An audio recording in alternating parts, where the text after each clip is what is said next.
maqaa kee meenatti? Maqaan koo Mabeekeen jedhama. Kan dhufee Bishooftuurraa kan jiraadhu Adaamaa keessatti. Tole, yeroo jaalalaatiin carraa argattee carraa kanatti immoo fayyadamuudhaan daawwattoota keenya biraan seenaa kee ga'uudha kanatti barbaaddu. Mee Mabeet maaltu sirrii ga'ee? Jaalalaan hafee yeroo duraadha. Akkuma bakkuma hojiittan jalqabee bakkuma hojiitti wal agarre. Hojii yeroo dura kan seeni ture. Innis bakkaan hojjedhu innis hojiin isaa bakkuma san ture. Kan akka inni natti himetti egaa wal barree akka inni natti himetti yeroo dura kan ni agare isatu na agare. Achi isaan na agare ijaan akka badaa kanan walitti agarra ture ijaan wal ilaalla. Bakka hojiin wal bira hojjennu balballi wal cinaadha. Inni fuulduraanis duwwaan jira. Waliin baay'ee wal ilaalla. Jumaan jalqabnee innis na dhiyaates na dubbisu sodaachaa ture. Akka na ibsetti guyyuma duraan arge guyyuma sana kana jaalate natti hime ture. Akka mala kootiitaan nan koflaa nan taphadha. Akkasitti na agareet akka na jaalate natti hime ture. Achi bakkuma hojii inni boqonnaa ture bakka hojii dhufee na bira taa'ee na taphatisee bilbila naan jedhee na gaafate anis dafee kennuus hin barbaanne ture. Xiqqumatti qoosee achi bilbila koo fudhatee deeme achi wal bilbilla akka na jaalatu guma sanatti hime akkuma bilbila fudhatee deeme eemoodhaan naaf seenee ture. Seenee bareedu koofii kee onni na raasee naan jedhee na ergee ture yeroo duraatiif eemoodhaan na ergee ture. Anis yeroo sanatti wanni ta'e natti dhaga'ame akkasitti jalqabnee bakka anis akka badaa kana isa jaaladhaa deeme innis akkasuma akka na jaalataa deeme garuu akka jaalala jalqabnee karutti duuba koo beekuu hin dandeenye anis immoo duuba isaa beekuu hin dandeenye akka kooti taana jaalalli yeroo duraadha jaalala sirriitti hin beeku wanta hunda sarrattan bare anis akka badaa kana isa jaaladhe bakka isa wajjin jiraachuuf murteesse. Waliin turtan erga wal bartanii hagam? Amma ji'a 8ffaa keessa jirra. Ji'a 2ffaa waliin baruma bartanii jechuudha. Erga wal jaalattanii bultii ijaarrachuudhaaf fuulduratti waliin jiraachuudhaaf waan teessanii wal amansiistanii wajjin haasoftan jira? Lakkee wanta kanarratti waliin nasoofne. Keessa koo keessa jira garuu isa sodaachuuf isa gaafachuuf na sodaadha ture. Garuu ani ofii koo murteesseen ture. Anis akka badaa kana isa jaaladhee ture. Innis akkasuma kana jaalatu baay'ee natti himee jira. Anis akkasuma akka kootii ofii kootii murteessee jira. Garuu akkana jedhee isa hin gaafanne. Waliin hin dubbanne jechuudha. Kaayyoo sana wajjin jiraachuu barbaadammoo yeroo gabaabaaf moo yeroo dheeraaf kan jedhu hin gaafanne. Baay'ee bakka anis gaafii achi taa'aa ture. Achi anis gaafadhe. Gaafannaan akka waadaa haadhaa qabu natti hime ture. Waadaa haadhaa qaba. Haati isaa sun kan dubartiin ishii filattee kan ishii jaalattee akka itti fuutu waadaa akka galsiiste natti hime. Ani yeroo sanis baay'ee rifadhe. Anis akkasuma nan jaaladhe innis akkuma na jaalatu natti himaa jira. Garuu na wajjin gargar ba'uu hin barbaadu. Anis akkasuma waadaa haadhaa qaba. Wanta sana immoo dirqama gochuu qaba. Haadha isaa immoo ni jaalata. Kana gidduutti haadha koo nan dhaba jedhee ni sodaata ture. Anis immoo akka kootii haadha isaa akka dhabuu hin barbaadu. Waadaa haadha isaa qaba wanti isheen kan isheen filatteef akka natti himetti dubartittiin inni fuudhu sun hin beeku. Ani hin beeku haadha kootu filatee ishiin kanaan filadhe ni fuuta naan jettee waadaa nagalsitee jirti. Kanaaf wanta godhu hin beeku naan jedhe. Carraatiif inni waliin fuuftanii bakka teessitti maa deeme jechuudha. Yeroo sanitti baay'ees ture. Baay'ee jaalala keessa seennee jirra. Wantoota garaagaraas wajjin dabarsinee jirra. Egaa ture natti hime ture. Anis ofii koo keessa shakkiin dhufee achi anis akkas godhee isa gaafadhe. Gaafannaanis ifaan natti hime. Si jaalata garuu si wajjin bultii ijaarrachuu hin barbaadu. Kan inni bultiin inni ijaarratu immoo kan haati isaa isaaf filteedha. Anis yeroo sanitti baay'ee rifadhee ture. Wanta jedhus nan wallaalee. Innis baay'ee rifatee kana sitti immoo barbaada ture garuu baay'ee si jaaladhees tures akkas hin dhabne sodaachaa jira. Sitti immoo hin dandeenye naan jedhe. Anis haadha isaa akka dhabu waan hin barbaanneef homaa gochuu hin dandeenye akkasumas ta'e wajjumaan fufne. Innis haadha isaa ni jaalata. Haadha isaa dhabuu hin barbaadu. Yoon waadaa kana digeessee wajjin jireenya jalqabe haadha koo nan dhabaa warra koo nan dhabaa biyya koo wanta hunda nan dhaba naan jedhe. Akkas naan jedhe ture anis immoo kana hunda akka dhabu hin barbaadu. Mee waa'ee kee haadha isaatti mee haadha isaa wajjiniin haasa'iira akkasii jaallatee jiru. Haadha isaatti otoo biyya yeroo hundamitti aannan na soofsisa naan jedhe malee hin soofsisne ture. Akkas naan jedhe garuu haadha koo na soofsisa wanta kanarratti na soofsisa naan jedhe garuu hin soofsisne akka bilbilanitti itti himametti wanti hundi qophaa'ee ture biyya isaati jechuudha. Wanti hundi qophaa'ee murtaa'ee xumuramee jira. Inni asii isa eegaa jiru qofa. Wanti hundi qophaa'ee murtaa'ee jira jechuudha. Xumuramee jira jechuudha. Guyyaa biraasaaf qopheessanii guyyaa inni dhufu eeggachaa jiru jechuudha. Isatti himanii jiru. Kana hunda natti hime anis bakka wanna godhu wallaalee wanna jedhu wallaalee jaalala keessa baay'ee sinni jirra. Anis baay'een isa jaaladhe. Nama akka isa jaaladhe hin qabu. Isa mansiisuudhaaf gama hiriyoota isaatiitiin yaalteetta. Hiyyaal maaliif yoo naan jette wanta hin jijjiiramne tokkodha. Anis itti himee jira. Asofsisee jira. Ati kana hati ofii kasi filatti fudhu barbaada. Ati ni barbaadda jedhee gaafadhee ture. Anis wajjin jiraachuu nan barbaada. Garuu haadha kootii sanis diiguu hin barbaadu naan jedhe. Bakka lama ta'e innis mala wallaale. Mala fala dhabee jechuudha. Mee erga biyya deemee hoo taasee maal taatan? Egaa biyya deemee guyyaa kamisaa ture kan deemee guyyaan 26 ture ji'a jaaffaa keessa ture kan deemee guyyaa itti deemu sittan manaan jedhe ture garuu tole jedhaanis fudhadhee tureyyuu garuu guyyaa itti deemu akkaati naagartee guyyaa itti deemu anis garaan koo hin danda'u nagaa jedhee sin deemu garaan koo hin danda'u atis akka midhamtuun barbaadu naan jedhe ture kun rakkoon qabu garuu guyyaa itti deemtu natti ija kee ilaalee deemuu akka deemtuun barbaadan jedhe ture garuu inni guyyaa itti deeme natti ni guyyaa kamisaa ni deeme magaalaa naaf bilbilaachi bilbille isaa yoo deebisee yaaduu cufaana jalaa ta'e achi baay'een bakka halkaniin guyyaa na boosisa bakka wanta san amanee fudhachuu hin dandeenye dhugaa deeme dhugaa nagatee deeme jedhee of gaafachuu jalqabe bakka amanuu hin dandeenye gonkumaa jechuudha. Bakka kanuma na boochisaa guyyaa kamisas akkasumatti bulee jimaatas bilbilis akkasuma cufaa ture guyyaa qidaamee ciisee ture na dhukkubee sa'a boodadha naaf bilbilisa bilbilisa naaf bilbilame baay'ee rifadhe ture bakka dhiisu akkamitti akkan kee hin beeku achi kaasnaan isa dubbisee nagaan galteen jedhee kanuma isa gaafadhe ture nagaan galee ifa manaaf godhe naan jedhe si sobuu barbaadee miti naan jedhe rakkoon qabu nagaan galuu kee qofan barbaadan jedheen guyyaa san baay'ee natti ulfaatee guyyaa guutuu bu'aa ture hojii sin seennee achi fuudheet guyyaa isa sadaffaatiin naaf bilbile nagaa naan jedhee akka isa dhukkubu natti hime bakka homaa hin dandeenye jireenya jalqabe fuudhee jira garuu si dagachuus hin dandeenye jireenya koo keessas taa'es nama tokko nama saniif wanta simmeetii tokko naaf hin kennine naan jedhe achi akkas naan jedhee yeroo sanitti baay'een boo'ee innis na dhukkubee jira mana yaalaas deemee mana yaala furmaata naaf kennuu hin dandeenye naan jedhe. Innis yaaddoo keetiin cinqamaa jechuudha. Innis akkasuma cinqamaa jira. Mana yaala deemnanis manni yaalaa kana nu furmaata siif kennuu hin dandeenyu naan jedhe. Anis homaa gochuu hin dandeenye caluman jedhee astaa wanta godhu sin qabu icha malee yaaddichi cinqamu malee wanta godhu tokko hin jiru.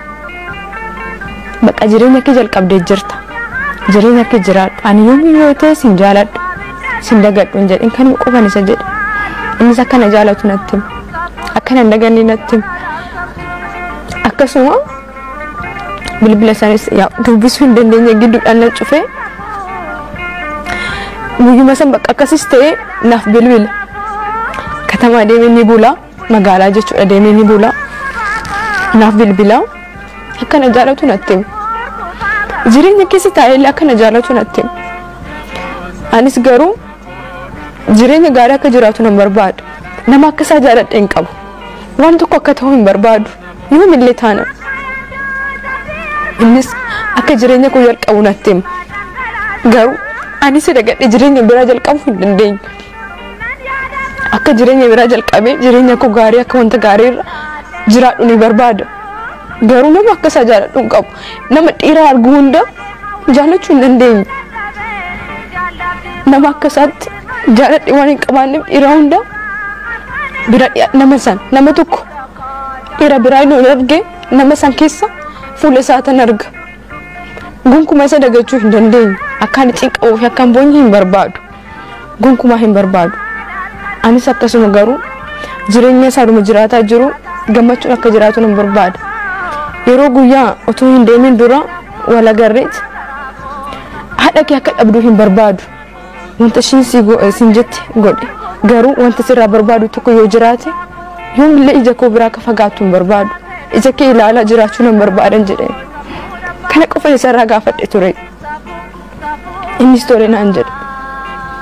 Anis akkasumatti fudhadhe. Garuu ma gochuun hin danda'amu kennaa waaqa waan ta'eef yoomillee akka gammachuun jiraatu barbaada. Qophii yeroo jaalalaa kanarraa akkasin waa barattan abdii qabna. Egaa namoonni jaalala keessatti yoo isheen jaalatte maatiin ishee dhiibbaa irratti geessisuu danda'u, yoo inni jaalates maatiin isaa irratti dhiibbaa geessisuu danda'u. Yeroo ammaa kana egaa namoonni hedduun kan jaalatan wajjin jiraachuudhaaf dhiibbaa maatii irraan kan ka'e kan gargar ba'an namoonni hedduun jiraachuun ni maltu. Mee isinis egaa namoonni seenaa wal fakkaataa akkasii qabdan akkasumas seenaan keenya namoota birootiif barsiisaa ta'a kan jettan lakkoofsa bilbila keenyaatiin bilbiltanii of eeruu ni dandeessu. Akkasumas 8331 irratti seenaa nan qaba jettanii yoo nuuf eertan nuti bilbillee beellama isiniif ni qabna. Daawwattoota keenya egaa dhimma beet jaalala keessatti nama jaalatte kana argachuu hin dandeenye.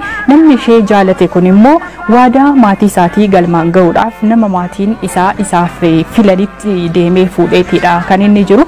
Dhimma beet immoo yeroo ammaa kana ani isa jaaladheetidha kan ani jiru. Namni biraa ani jaaladhu hin jiru namni biraa. Kanaafuu fedhii isaa isaaf eegee ani immoo jaalala keessatti miidhamaan jira jechaatidha kan isheen jirtu. Mee ati ofii keetiif maalan balleessa jettee ofitti murteessita? Akka kootitti maal akka balleesse nama san duuba ofiisaa qorachuu hin dandeenye. Wanta nama sanii qorachuu hin dandeenye. Innis waa'ee koo hin qoranne garuu anis garuu wanta isaa inni wanta duuba isaa hin qoranne waa'ee nama sanii beekuu hin dandeenye. Akkuma dafnee jaalala keessa seennee akkuma jaalala san keessa seennee hunda baay'ee wal jaalanne akkasis ta'e jaalala keessas taane garuu waa'ee nama sanii duuba san ammallee hin qoranne qorachuu hin dandeenye. Asii hin jiraatu inni kophaa isaas jiraata. Biyyi isaa kan biraa waan ta'eef waa'ee isaa wanta garaagaraa dhaga'uu hin dandeenye. Namiidha kan immoo wanta badaara nagaa jedhee hin yaadne ture. Akka maatiin isaa dhiibbaa irratti geessisan akkasumas immoo kan maatiin isaa isaaf filan jalqaba yeroo wal jaalattan sitti immoo erga jaalala keessa seentanii ati jaalala qabamuu kee beekee sitti eega jaalala keessa seenee natti eega baay'ee isa jaaladhee booda innis akkasuma isa aanatu isa gaafate natti nim abjuudhaan yoo fuudhuun isaa agar abjuu kootiin jechuudha agarraan akkana jedhee isa gaafadhee yeroo sanitti natti immoo hin barbaanne ture achi gaafadhee natti hime irra deebi'ee gaafannaan natti hime wanta akkana jira waadaa haadha kootiin qaba haati koo akkana naan jettee jirti dubartii ani si filadhu dubartii ani jaaladhe fuuta naan jettee jirti kanan qaba kana sitti immoo baay'een sodaadhaa ture atis jaalala keessa seentee jirta anis jaalala keessa seenee jira baay'ee na jaalatta baay'een si jaaladha sis dhabuu hin barbaadu haadha koos dhabuu hin barbaadu naan jedhe isarratti murteessoon maaliif yoon jedhe wanta sana waan beekuuf jechuudha namni garuu mucaan kun dhugaa akka si jaalatu taanaan dhugaa akka si barbaadu taanaan si gatee hin deemu ture naan jedhama dhugaa si wajjin jiraachuu kan barbaadu taanaan akka kootiitti akkasittis dhugaas na fudhadhee mucaan kun dhugaa kan na jaalatu taanaan dhugaa na wajjin kan jiraatu taanaan jaalaltaa amma duwwaa nama geessisaa miti maaliif na gatee deema kan jedhus gaafiif natti taasisamu koo keessa yoo akka nattis dhufu lakki mucaan kun natti himee jira sababa isaa natti himee jira kana jira jedhee jira waan ta'eef maafan isatti murteessa akka nama biraattis yeroo tokko irratti akka agareetti hunda ni jaalatu yoo jaalattee dhirri yeroo gabaabaatiifis yeroo dheeraafis namni si barbaadu jira akkasis ta'e garuu egaa wanta barbaade tokko dhirri yoo sirraa argatee achi si dagachuu danda'a. Kun garuu akkasii hin goone. Otuma na jaalataa jirus otuma kana beekas jiru garuu bakka deeminarraa ani sin barbaadu bakka sin jaaladhu naan jedhee ofirraa nan darbin. Na miidhuu hin barbaanne. Wanta hunda oduman beeku anis isas miidhuu hin barbaanne innis na miidhuu hin barbaanne waan ta'eef isarratti murteessuu hin dandeenye. Garuu hiriyoota xiqqoo irratti dubbisee ture. Namni kun kan dhugaas jaalatu taanaan akkan hin godhu ture naan jedhan. Garuu isarratti murteessu ture. Seenaa jaalala keetii kanarraa dhaamsati qabdu. Dhaamsaanii qabu namni tokko jaalala keessa wanti jaalala silaatti yaaddeen seenamu wanti tokko jaalala kanarraa na qaba jettee itti yaaddee miti kan seentu.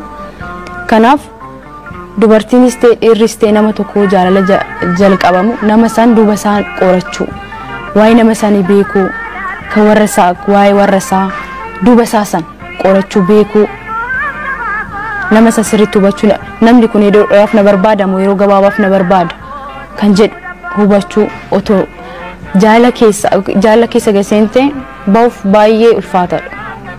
Akka ofii kootitti hubadhee jechuudha. Ani seenee keessa bahuu hin dandeenyeef dubartoonni obboleewwan kootis namni biraa akkanatti akka miidhaman hin barbaadu. Dhiira tokko yoo jaalatan dura nama san qorachuu duba isaa qorattee waa'ee warra isaa wantoota garaagaraa isa qorattee wanta nama sanii yoo beekte gabaabaas ta'eef yeroo gabaabaafis ta'e yeroo dheeraafis ta'e wanta san hubachuu dandeessa. Achi akkasumatti immoo wanta gocha gaariirra galma gaariirra gahuu dandeessa. Jaalala keessaan dhugaa gochuu dandeessa. Wanta gaariirra geessisuu dandeessa. Kanaaf akka kootitti dubartiinis ta'e dhiirris jaalala keessa yoo seenan wanta tokko yoo duuba isaa qoratan wanta san yoo beekan jedhanii fudhadha. Warri dhiiraas immoo of dhoksuu baatan.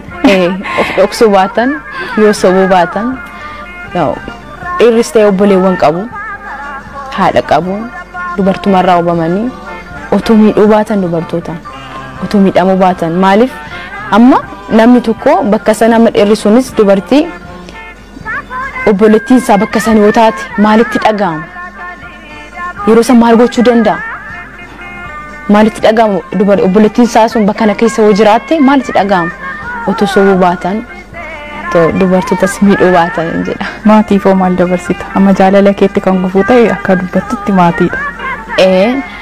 Maatiinis ijoollee ofii akka kanatti aadaa garaagaraan jira biyya garaagaraa irratti jira wanta akkanaa. Kanarratti ani warraaf kan dhaamsa warri ofii ilmoo ofii silaa guddisanii jiru. San immoo wanta kanarratti kan murteessuu danda'u nama sanii. Akka kootitti warri ofii daa'imtuu ofii ilmoon ofii wanta badaaraa akka seenan hin barbaadan. Wanta gaariiraa akka gahu waan barbaadaniif wanta kanarratti immoo otoo ijoollee ofii miidhuu baatan jaalala dhugaa akka argatan yoo kennu jaalala dhugaa akka argatan yoo barbaadan yookaan immoo bakka akka warra keetirra kan argatu tokko yoo jiraate wanta sirrii ta'e tokko sirrii jedhanii siif kennuu danda'u. Sirrii wanti kun sirrii miti ilmoo kanarraa kana keessa akka seentu hin barbaadu kan jedhu malee kan nuti filanne fuudhii jechuun dogoggoraa jechuudha. Kun dogoggora. Kun wanta sirriis miti dogongoraa jechuudha. Kabajamtoota daawwattoota keenya bakka garaagaraa teessanii akkasumas mana keessan teessanii kan hordofaatiin jirtan OBN sagalee keessan irratti yeroo jaalalaati. Yeroo jaalalaa keessatti namoonni jaalatanii jaalala isaanii keessatti milkaa'an akkasumas mudannoo fi muuxannoo isaanii kan isinii dirreetti qoodanidha. Isinis muuxannoos qabdan akkasumas mudannoo jaalala keessatti qabdan daawwattoota keenya biraan ga'uu yoo barbaadan karaa lakkoofsa bilbila keenyaa nu bilbiluu ni dandeessu. Akkasumas toora ergaa gabaabaa 8331 irratti maqaa keessaniif bakka keessan yoo nu ertani nuti immoo deebisnee isinii bilbiluudhaan beellama isin qabachiisne dirree bal'aa yeroo jaalalaa OBN isiniif qopheessetti isin affeeruu ni dandeenya.